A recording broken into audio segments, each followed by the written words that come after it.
Hello students, I know that you are very much have been waiting for the fourth part of the story, the sign of the four. Because the mystery in the story you want to be solved as early as possible. So now we are going with our hero, Sherlock Holmes, his friend, Dr. Watson, and Mary, along with the Tangawala, that the writer of the Hansan, towards the unknown house. The unknown person has sent the letter to Mary just to visit or meet him for the betterment of Mary herself. Having her two friends, Dr. Watson and Sherlock Holmes, he is heading towards the strange house in hope to solve the mystery of the case.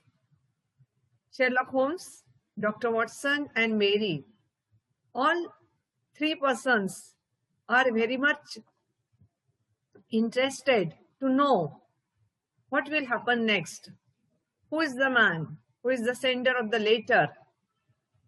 The strange house of the sender of the letter, and everything they want to solve from the mystery. They have started to reach towards that strange house of the strange person with Tangawala or the handsome rider. And in that way, they found that the distance from the theater to the strange house is much long. So Mary has already shown the map found in her father's drawer, and some inferences Sherlock Holmes has drawn from that map shown by Mary. And now he is involved in his thoughts. What to do next? What will happen next? How to resolve the mystery. So he is in a thinking mood. On the other hand, Dr. Watson and Mary are involved in continuous talk. And they are telling about many things. They are asking about many things. They are seeing the future when that mystery will be solved and how the destination they are going to. It's somewhat dangerous. Many and other things have been thought by them. In between, they are thinking about their future, about Sherlock Holmes, and about the way they are moving ahead. ते ज्या दिशेला निघालेले आहेत, तो रस्ता, तो मार्ग, वर्णावरणाचा रस्ता, and somewhat unknown place, they are moving ahead. काहीतरी असा वेगळा आणि निराळा लंडन त्यांना तिथे पाहायला मिळतो आहे, where they have not visited before. मेरी आणि डॉक्टर वॉटसन हे दोघंही त्या मार्गावर कधी गेलेले नव्हते आणि म्हणून सगळे अननोन आहे. So here we have to see how Sherlock Holmes is up to date in all sense, in all information. That journey, the today's part is just a journey towards the strange house where we have visited many places through the eyes of Sherlock Holmes, with the information and the facts of the Sherlock Holmes. So today we'll see the same thing, the same way.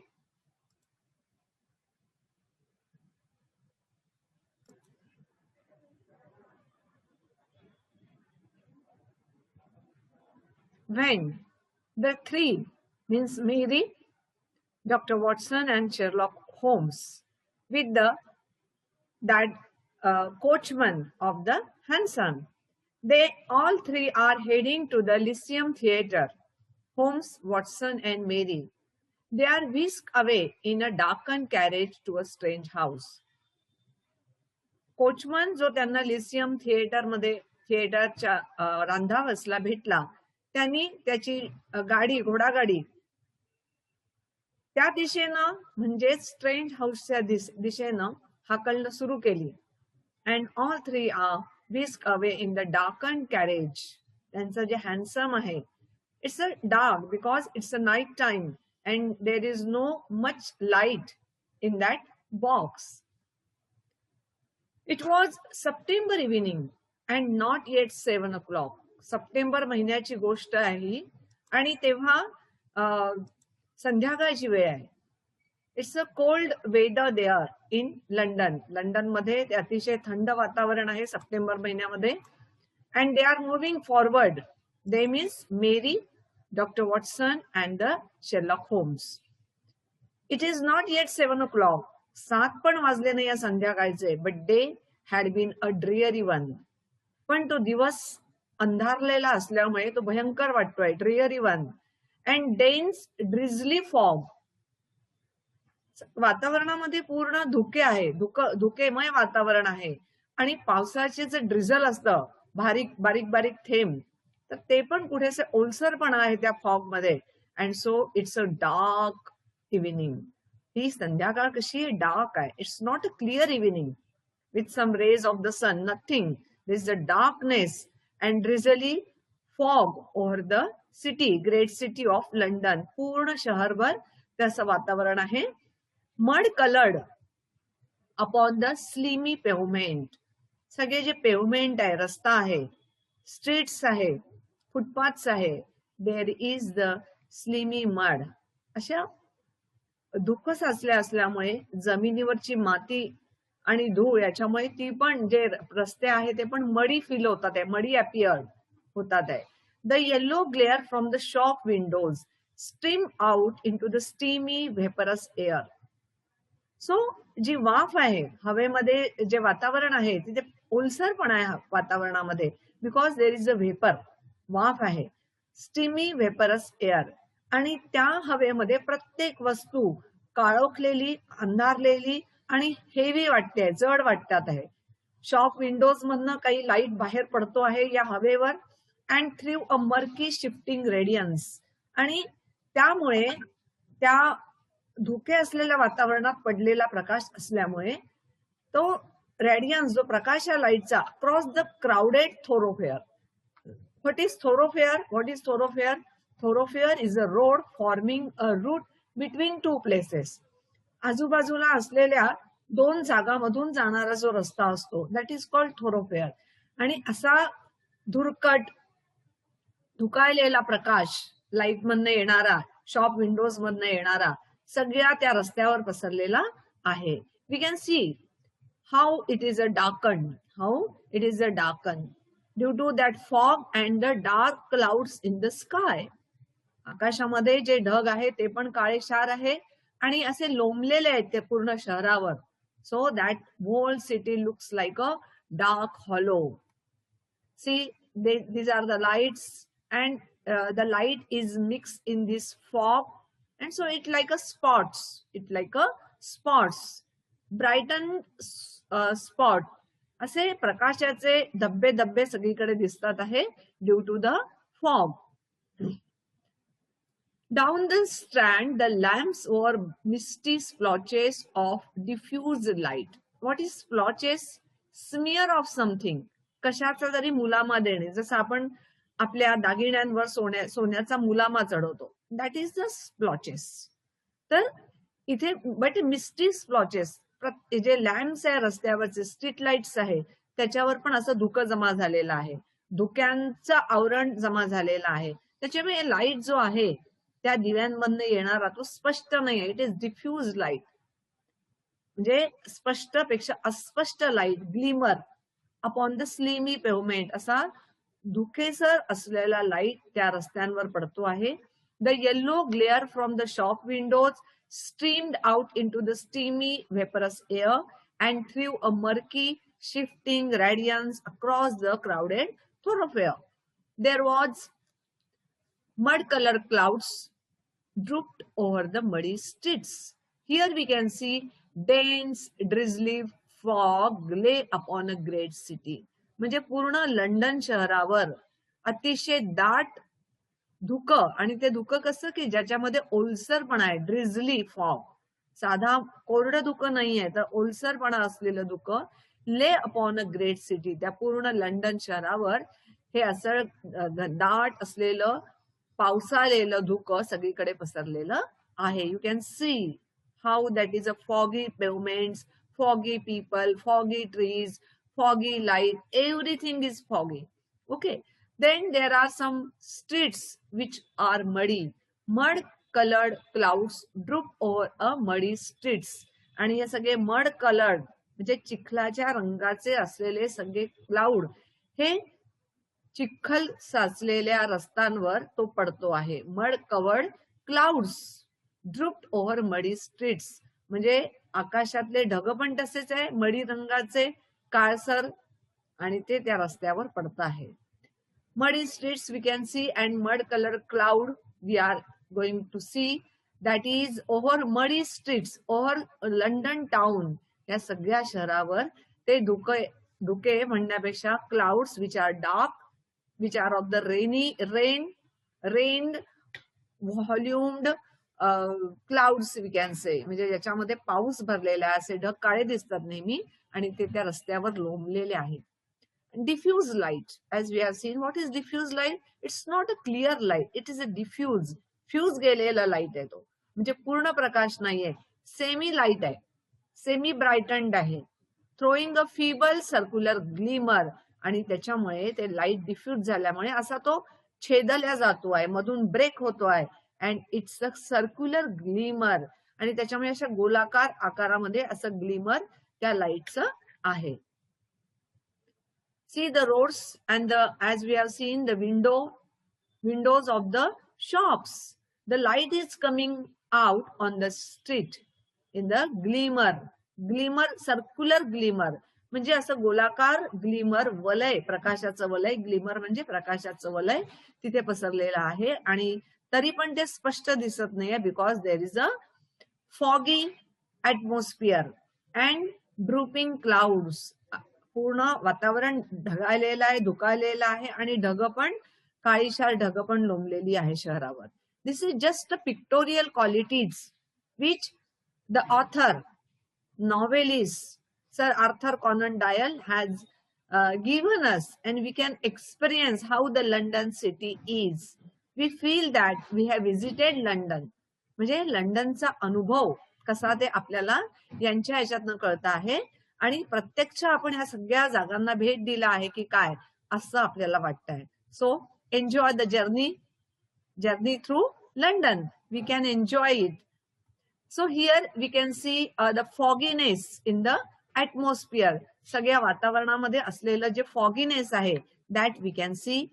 The lights which are not brightened, it looks like a diffused light because there is a fog in the atmosphere, and also the clouds which are also very darkened clouds, and total atmosphere is glimmered in that fog. See the way, as I want to show you which way. Thoroughfare, we have seen the thoroughfare word. Thoroughfare, what does mean by thoroughfare? Thoroughfare means that road is made due to the two-lined places. दोन्ही बाजूंना जेव्हा अशा इमारती असतात तेव्हा त्याच्यामधून एक रस्ता तयार होतो, that is called thoroughfare. And crowded thoroughfare म्हटलंय त्यांनी, म्हणजे लोक असलेला हा thoroughfare आहे, आणि हा it is a darkened way, it is very much darkened. I have just shown you in the light because you must know the meaning of thoroughfare.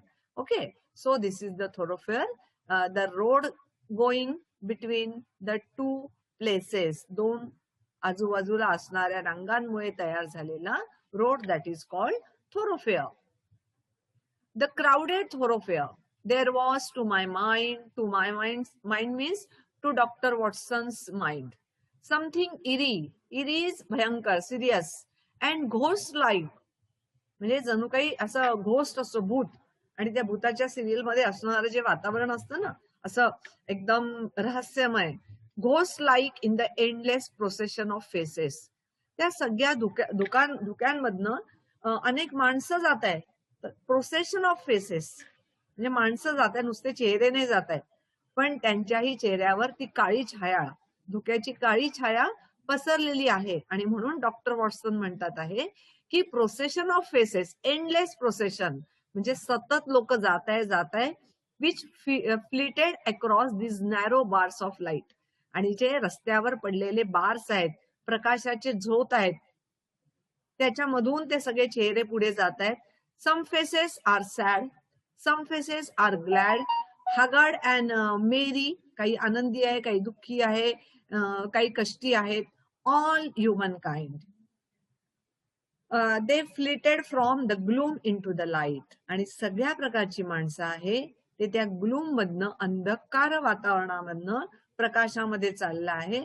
And so back into the gloom once more, म्हणजे जिथे प्रकाश असेल त्यांचा चेहरा प्रकाशमान होतो, पुन्हा ते पुढे गेल्यावर तिथे धुकं असेल, लाईट नसेल तर परत डार्कनेस येतो.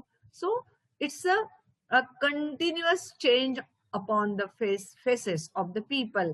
Sometimes they look brightened, after some time they look darkened, because as per the situation of on that road, त्या रस्त्यावरची सिच्युएशन पाहून त्यांच्या चेहऱ्यामध्ये फरक पडतो आहे. I am not subject to impressions, but the dull heavy evening with the strange business upon which we were engaged combined to make me nervous and depressed. म्हणजे doctor Watson असं म्हणतो आहे की अशा प्रकारचे इम्प्रेशन्स, ठसे माझ्या मनावर उमटत नाही कधी, की डार्क आहे, ग्लूमी आहे, सॅड आहे, हॅपी आहे, पण आजचं वातावरणच असं होतं, डल, एकदम सपक वातावरण होतं. Heavy evening, heavy with the fog, heavy with the dark clouds in the sky, there was a darkness everywhere, and so due to that, आणि हे पण एक कारण होतं की मन थोडंसं उदास होत होतं, वातावरण तसं होतं. आणि दुसरं कारण असं होतं की strange business upon which these three fellow have destined to go, म्हणजे त्यांनी जो हाती घेतलेलं काम होतं ती पण जरा चमत्कारिकच होती, ज्याच्यामध्ये ते एंगेज होते सध्या. आणि ह्या सगळ्यामुळे ते नर्वस होत होते डॉक्टर वॉटसन, आणि निराश पण होत होते, डिप्रेस पण होत होते. See how we can see that the people just are looking their faces going to and fro, मागे पुढे जाताना दिसणारे चेहरे पूर्ण धुक्यामध्ये आहेत. Okay, and it's a gloom, it's a nervousness, it's a state of depression. See, all the people are going ahead in the fog and the mist. So he says, okay, what I feel, that I get depressed, I get frustrated, I get nervous, but not only I am depressed, but also Mary Morstan also. फक्त मीच अशा वातावरणात निराश आहे असं नाही, तर मेरी मॉर्स्टन पण तशीच आहे.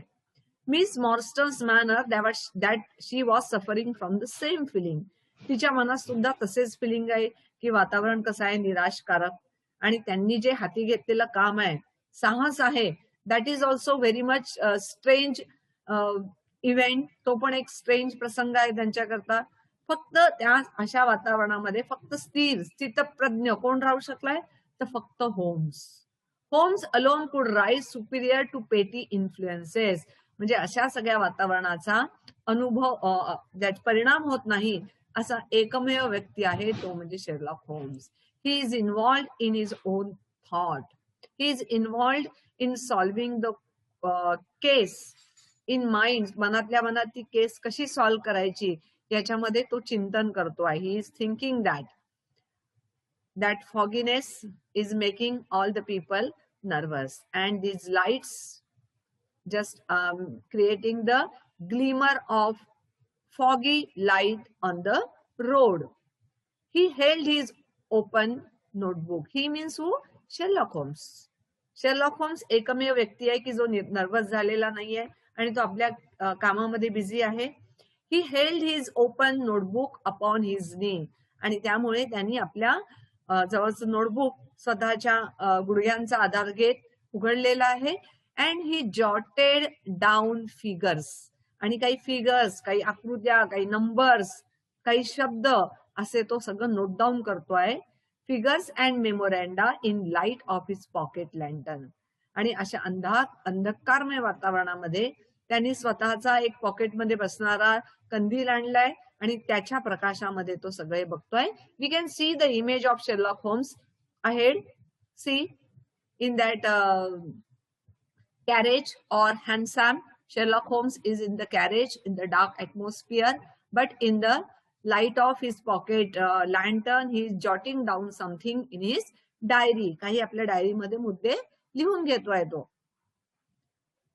To this day, she declares that I told her one moving anecdote as to how a musket looked into my tent at the dead of night, and how I fired a double-barreled tiger cub at it. म्हणजे जेव्हा मेरीने त्याला सांगितलं की एवढा long प्रवास आहे, तर तू तुझ्या आर्मीमध्ये डॉक्टर असताना तुला जे काही अनुभव आले त्याचं मला अनेक्डोट सांग, मला गोष्ट सांग त्याची. आणि डॉक्टर वॉटसन काही गोष्ट सांगण्याच्या मूडमध्ये नाहीये, पण मेरी म्हणते म्हणून तो ती गोष्ट सांगतो की तो अफगाणिस्तानमध्ये होता आणि त्या टेंटमध्ये झोपला असताना तिथे टायगरचा बछडा कसा आला, आणि मग त्यांनी आपल्या बंदुकीचा म्हणजे Muscat is a kind of gun, त्यांनी डबल बॅरल करून त्या टायगरच्या कबला कसं मारलं हे सगळं तो सांगितलंय त्यांनी. म्हणजे एकदा सांगितल्यावर मेरी ते पुन्हा पुन्हा सांगतेय, कारण मेरीने काळजीपूर्वक ऐकलं. पण डॉक्टर वॉटसनलाच माहिती नाही की तो काय बोलतोय आणि काय गोष्ट सांगतोय, फक्त तिच्या आग्रहाखातर तो सांगतोय. At first I had some idea as to the direction in which we were driving. पुन्हा डॉक्टर वॉटसन विषय बदलवतोय आणि लगेच इकडे म्हणतोय की आम्ही कुठे चाललो होतो, कोणत्या दिशेने चाललो होतो. सुरुवातीला मला थोडंसं लक्षात येत होतं की अरे मी या भागात आहो लंडनच्या, मी तिकडे त्या भागाला चाललो आहे. But after some time what with our pace, आमच्या ज्या कोचमनची गती, स्पेस आणि वातावरणातलं धुकं आणि माझं लिमिटेड नॉलेज ऑफ लंडन, म्हणजे लंडनचं माझं असणारं लिमिटेड नॉलेज, याच्यामुळे आता आपण कुठे आहोत हे काही तो सांगू शकत नव्हता. 3 कोणती कारणं सांगितली त्यांनी की पेस म्हणजे स्पीड ऑफ द हॅन्डसम. त्या हॅन्डसमची गती एवढी होती, असा दौडवत चालला होता तो घोड्यांना कोचमन, की त्याला एका जागेवर नजर खेळण्यापूर्वीच दुसरी गोष्ट समोर यायची. So due to the pace, speed, the fog, वातावरणामधलं धुकं, आणि त्याचं लिमिटेड नॉलेज, लंडन बद्दलचं त्याचं लिमिटेड नॉलेज, यामुळे त्याला कळत नव्हतं की ते कोणत्या दिशेला चाललंय. आय लॉस्ट माय बिअरिंग, आणि माझा जो कंट्रोल होता स्वतःवर आतापर्यंत, कुठे आहो काय आहो हे सगळं कळत होतं, बट आय न्यू नथिंग. आता मात्र त्याचा कंट्रोल गेला होता. Save that we seem to be going a very long way. फक्त तो एवढंच सांगू शकत होता की ते जिथे कुठे चाललंय पण रस्ता खूप लांब आहे बाबा, संपत नाहीये, लॉंग वे, एवढंच त्याला आता कळत होतं. But Sherlock Holmes was never at fault. पण माझा मित्र शेरलॉक होम्स तो कधीच चूक करत नाही, त्याचं सगळीकडे लक्ष असतं. आणि म्हणून he muttered the names as the cab rattled through squares and in and out by tortuous by street. पण आम्हाला जरी वाटत असला की शेरलॉक होम्सचं लक्ष नाही आहे, तो आपला विचार करतो आहे, पण ही इज 24 hours attentive, 24 तास अलर्ट असणारा माणूस आहे तो. And so he मटर्ड the names, त्या जागांची जिथून जिथून ते जात होते, रस्त्यांवरनं, पुलावरून, नदीच्या वरून, चौकामधनं, ते सगळे नावं त्याला तोंडपाठ होते. अँड त्यांची कॅब जी होती, घोडागाडी, ती कडकड खडकड रॅटल्ड आवाज करत सगळी चौकांमधनं बाहेर आत चालली होती. रस्ते कसे होते, टॉर्च्युअस होते, म्हणजे सगळीकडे वळणं होती, ट्विस्ट अँड टर्न्स, आणि त्याच्या रस्त्यांवरनं तो आमची गाडी चालली होती. आणि शेरलॉक होम्सचं बरोबर लक्ष होतं की आपण कुठून चाललो आहे. आणि आमचं जे नॉलेज आहे लंडन शहराचं, त्याची उणीव त्याला कळली आणि तो स्वतःच कॉमेंट्री करू लागला. What is commentary? First of all he says Rochester Row हे सांगितलं. म्हणजे ती जागा जी होती ज्या रांगेमधून चालले होते ते Rochester Row. First he announce. Now Vincent Square. आता आपण विन्सेंट स्क्वेअर मध्ये आलाय, विन्सेंट चौकामध्ये आलोय. Now we come out on the Vauxhall Bridge Road. आता आम्ही वॉक्सॉल ब्रिज रोड वरनं बाहेर आलो आहोत, म्हणजे तो ब्रिज आपण पार केलेला आहे. We are making for the Surrey side. आता आम्ही तिथला जो सरी नावाचा एरिया आहे लंडन मधला त्याच्या बाजूनी चाललोय, सरी साइड त्या भागातून आपण निघालोय. Apparently yes, I thought so. Now we are on the bridge. You can catch glimpse of river. So glimpses of river. आता जे काही हा सांगत होता ते अगदी बरोबर होतं. त्यांनी सांगितलं की आपण पुलावरून आहो, म्हणजे त्याच्या खालून जाणारी जी नदी होती ती नदी पण आम्हाला नंतर दिसली. तर हे सगळं ऍक्युरेटली तो सांगत होता. Now we will see the places Rochester Row, Vincent Square, Vauxhall Bridge Road, Surrey side. हे सगळं आपण जे लंडन मधले असणारे खरे खरे ठिकाण आहेत that can be seen by us नाव. See it's a Rochester Row. या भागामध्ये ही जी रांग आहे इथे असे घर आहेत, Rochester Row. Okay. Then Vincent Square. हा विन्सेंट स्क्वेअर आहे तो पूर्णपणे हिरवागार आहे, हे त्याची वैशिष्ट्य आहे Vincent Square. Then Vauxhall Bridge Road. Vauxhall Bridge Road म्हणजे पूल आहे तिथे, पुलावरून चालले आहेत ते Vauxhall Bridge Road. See this is the Vauxhall Bridge Road. Surrey side in London. आता लंडन मधला जो सरी साइड एरिया आहे तो एरिया इथे आहे, सरी साइड इन लंडन. सरी साइड इन लंडन हा सगळा भाग जो आहे तो लंडनचाच आहे. दॅट इज ऑल्सो सरी side in London. This is also foggy सरी साइड. म्हणजे हा एरिया जो आहे सरी साइडचा तो पण धुकेमय झालेला आहे. या भागामध्ये पण खूप धुकं, दाट धुकं पसरलेलं आहे. अँड आपल्याला इथे लक्षात येतं की सगळं धुकं कसं आहे, ओलसर आहे. म्हणजे या धुक्यामध्ये थंडावा असतो, पाणी असतं जे की हळूहळू खाली पडत असतं. नाव ब्रिज ओव्हर द थेम्स. जगविख्यात नदी आहे ही थेम्स नदी. जसं आमच्याकडला अरबी समुद्र हा जगविख्यात आहे, त्याच पद्धतीनं तिथली थेम्स नदी जी आहे इंग्लंड मधली ती जगविख्यात आहे. त्या नदीवर इतक्या कविता झाल्या आहे, इतक्या कादंबऱ्यांमध्ये या नदीचा उल्लेख झाला आहे. आपल्याकडे जसं गंगा नदीचं वर्णन असतं तशी ती विशाल काय असणारी थेम्स नदी आहे. अनेक कवींनी त्याच्यावर कविता केलेल्या आहे. अनेक कवींचे या थेम्स नदीबद्दल संदर्भ त्यांनी दिलेले आहे. So it's so famous river Thames and the bridge over this Thames river. We are witnessing. आम्ही सगळे याचे साक्षीदार आहोत की आम्ही लंडन मधनं प्रवास करताना आम्हाला थेम्स नदीचं दर्शन होत आहे. We did indeed get a fleeting view of a stretch of the Thames. जेव्हा तो म्हणाला की आपण आता पुलावरून आहोत आणि नदीचा पूल आहे, म्हणजे पुढे खरंच आम्हाला नदी दिसली. View of a stretch of the Thames म्हणजे थेम्स नदीचं जे खोरं आहे, stretch of the Thames, with the lamp shining upon the broad silent water. आणि त्या नदीवर पडणारा प्रकाश जो आहे दिव्यांचा तो पण, आणि नदीचं पाणी संथ जात होतं. But our cab dash on. पण आमची कॅब मात्र धडधड आवाज करत चालली होती आणि ती नदी मात्र शांत होती. And was soon involved in a labyrinth of streets upon the other side. आणि आम्ही सगळ्या या रस्त्याच्या ज्या गुंतागुंतीमध्ये, कॉम्प्लिकेशन्स मध्ये अडकून पुढे चाललेलं होतं. आता जी थेम्स नदी दाखवली तिचं पाणी कसं शांत होतं बघा. See here and lights have been here. बरोबर आहे. सगळीकडल्या दिव्यांचे लाईट हे बघा इथे पडले, इथे पडले, everywhere that is shone. And the river is silent but our cab, our handsome was very moving in a rattling sound करत, खडखड आवाज करत आमची कॅब ही पुढे पुढे निघालेली होती. Wordsworth road. आता पुढे पुन्हा शेरलॉक होम्सची कॉमेंट्री सुरू झाली आहे. आता आहे वर्ड्सवर्थ रोड. वर्ड्सवर्थ हा जगविख्यात कवी आहे आणि वर्ड्सवर्थ हा त्या नदीच्या आसपासच्या एरियामध्येच राहायचा. अनेक कवितांमध्ये त्यांच्या या थेम्स नदीचा उल्लेख झालेला आहे. Wordsworth, Coleridge and Wordsworth sister हे तिघही जण नेहमी त्या नदीवर फिरायला जायचे, असे अनेक उल्लेख त्यांच्या अनेक कवितांमध्ये आहे. वर्ड्सवर्थ रोड सेड माय कंपेनियन, माझा कंपेनियन म्हणाला. आता डॉक्टर वॉटसन माय, त्यांचा कंपेनियन म्हणजे Sherlock homes.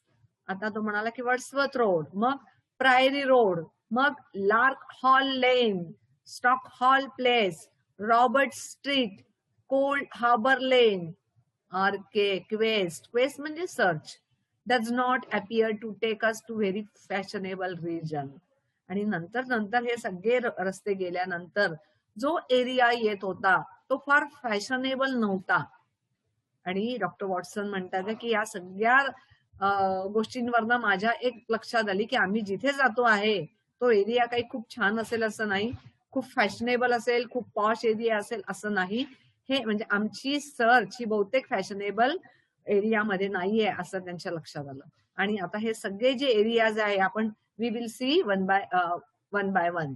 C Wordsworth Road, it's a Wordsworth Road, it's a Priory Road, हा प्रायरी रोड आहे. देन लार्क हॉल लेन, ही लार्क हॉल लेन आहे. स्टॉकवेल लँडिंग म्हणजे हे लक्झरी अपार्टमेंट हे नाव आहे त्या स्टॉकवॉल प्लेसच्या भागामध्ये असणारं जो एरिया आहे हा हे त्याचं नाव आहे Stockwell landing. Okay. Then again this is the Robert Street, this is the Robert Street, the area and the streets and the places which are very posh areas and very posh buildings are there. We are moving through this great city London. Cold Harbour Lane ही जी आहे Cold Harbour Lane आहे. Okay. We had indeed reached a questionable and forbidding neighborhood. आणि प्रवास करता करता हे तिघही जण यांची गाडी हे सगळे अशा एरियामध्ये गेली. नेबरहुड म्हणजे शेजार. कसा शेजार? फॉरबिडिंग, ज्याच्यावर कोणीही प्रश्न उठवावे, कोणीही तिथे जाण्यास प्रतिबंध घालावा असं ठिकाण ते होतं. Long lines of dull brick houses, तिथे पुढे आम्हाला अशा मळखाऊ अशा ब्रिक्स म्हणजे विटांचे बांधलेले घराच्या रांगाच्या रांगा अशा घरांच्या होत्या. Only relieved by a coarse glare and tawdry brilliancy of public houses at the corner. याचा अर्थ की सगळीकडे दोन्ही बाजूनी ज्या रांगा होत्या त्या डल ब्रिक हाऊसेसच्या होत्या. लांबच लांब रांग होती, म्हणजे फार काही चांगला एरिया नव्हता. फक्त एक कोपऱ्यावर जरा बऱ्यापैकी पब्लिक हाऊस होतं ऍट द कॉर्नर, ज्याचं थोडासा म्हणजे आम्हाला रिलीफ मिळाला की बरे बापरे आपण हे अशाच एरियात जाणार आहे का. पण हे पब्लिक हाऊस लागल्यामुळे वाटलं की जरा बरा एरिया असू शकतो असं त्यांना वाटलं. Then came rows of 2 storied villas. आणि नंतर जे एरिया लागला तिथे सगळे 2 स्टोरीड विला होते, 2 मजली असे बंगले होते. Each with a fronting of miniature garden, म्हणजे प्रत्येक या 2 स्टोरी 2 मजली व्हिलाच्या समोर छोटं गार्डन होतं, मिनिएचर म्हणजे small. And then again interminable lines of new staring brick buildings. ते संपल्यानंतर 2 स्टोरीड व्हिलाज असलेला एरिया संपल्यानंतर पुन्हा नवीन लाईन्स सुरू झाल्या, त्या घरांच्या नवीन प्रकारचे घरं होते. न्यू स्टेरिंग ब्रिक बिल्डिंग, जरा बऱ्यापैकी दिसणाऱ्या ब्रिक ज्याच्या विटांच्या बांधलेल्या बिल्डिंग्स होत्या. The monster tentacles which the giant city was throwing out into the country. आणि या सगळ्या लंडन शहराने या सगळ्या जागांना आपल्या पोटामध्ये सामावून घेतलं होतं. अँड ऍट लास्ट, सगळ्यात शेवटी, द कॅब म्हणजे हॅन्सम किंवा हॉर्स कॅरेज, जी घोडागाडी आम्ही ज्यातून प्रवास करत होतो, ड्रिव्ह अप. आता इथे बघा एरिया कसा होता त्यांनी पाहिला, क्वेश्चनेबल अँड फॉरबिडिंग नेबरहुड, म्हणजे खूप काही चांगला नाही आहे. बघा ही चहाची टपरी आहे इथे ही जी कचरा घेऊन चाललेली आहे त्या गाडीमध्ये आपल्या मुलालाही तिने बसवलेला आहे. The people are making some demonstrations here, people are gathered here. म्हणजे असं सगळं जे लुक आहे तो थोडासा डाऊन ट्रोडन एरियाचा आहे. लोक खूप मागासलेले आहे, अशिक्षित आहे किंवा गरीब आहे, असा सगळा एरिया या सगळ्या चित्रातनं आपण बघू शकतो. आणि का असं म्हणतात डॉक्टर वॉटसन की फॉरबिडिंग नेबरहुड, म्हणजे जिथे आम्ही चाललो होतो त्यांचा शेजार काही फारसा चांगला नव्हता असं दिसतंय एकंदरीत. See how those brick houses, हे कसे ब्रिक हाऊसेस आहेत है ना. We can see here the brick houses, very faint coloured brick houses, कारण जुने झालेले आहेत त्याच्यामुळे faint coloured brick houses. The people are very poor there. Now the public house, बऱ्यापैकी म्हणजे कॉर्नरला मात्र या सगळ्या भागातनं आल्यावर जरा बरं आम्हाला रिलीफ मिळाला, सुटका मिळाली की कायम असंच नाहीये, थोडं एक पब्लिक हाऊस आहे ते पण ब्रिक आहे, ब्रिकचं बांधलेलं आहे पण जरा बऱ्यापैकी आहे. छोटे छोटे इथे रेस्टॉरंट किंवा शॉप्स लावलेले आहे. And now there started the 2-story villas, 2 मजली असणारे villas, bungalows with the miniature garden, त्या समोर एक छोटस गार्डन आहे. अशा सगळ्या व्हिलाजची रांग तिथे लागलेली आहे. Then after here new staring brick building, त्या जरा बऱ्या असणाऱ्या ज्या ब्रिक बिल्डिंग आहे त्या सगळ्या इथे आहे, अशा प्रकारच्या आहेत. into the country. At last the cab drew up at the third house in the new terrace. म्हणजे हे जे नवीन बांधलेले घर होते न्यू लुकिंग, तर याच्यामध्ये तिसरं घर जे होतं त्याच्या समोर at the third houses our cab drove up, आमची कार तिथे गेली आणि थांबली. None of the other houses were inhabited, म्हणजे आजूबाजूला असलेले जे घर आहे तिथे कुठेच माणसं राहत आहे असं वाटत नव्हतं. इनहॅबिट म्हणजे राहणे, तर कुठलेच माणसं राहत नाहीये असं वाटत होतं, कारण ते अंधारे असेल ना, काळोख असेल तिथे. And that at which we stopped was as dark as its neighbour, आणि आम्ही ज्या घरासमोर थांबलं ते पण तेवढंच डार्क होतं, म्हणजे आजूबाजूला असणारे घर आणि आम्ही ज्या घरासमोर थांबलो होतो ते पण तेवढंच डार्क होतं. Was as dark as its neighbour, शेजाऱ्यांप्रमाणे तेही घर डार्क होतं, अंधारलेलं होतं. Save for a single glimmer in the kitchen window, फक्त एकाच ठिकाण प्रकाश येत होता, ते म्हणजे त्या किचनची जी विंडो होती तिथून मात्र प्रकाश येत होता.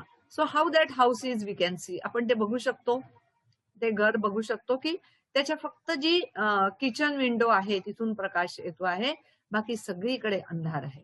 आणि तिथे जाऊन आमच्या शेरलॉक होम्सनी नॉक केलं, त्यांच्या दारावर तिथे नॉक केलंय. See here Sherlock Holmes is knocking at the door. The door was instantly thrown open by servant clad in a yellow turban. पण दार मात्र ताबडतोब उघडलं गेलं, म्हणजे अंधार जरी असला तरी दार मात्र ताबडतोब उघडलं गेलं बाय द सर्वंट, त्या नौकरांनी घर उघडलं. क्लॅड इन, क्लॅड इन म्हणजे क्लोथ इन, म्हणजे कपडे घातलेला. कोणते कपडे घातलेला होता तो सर्वंट?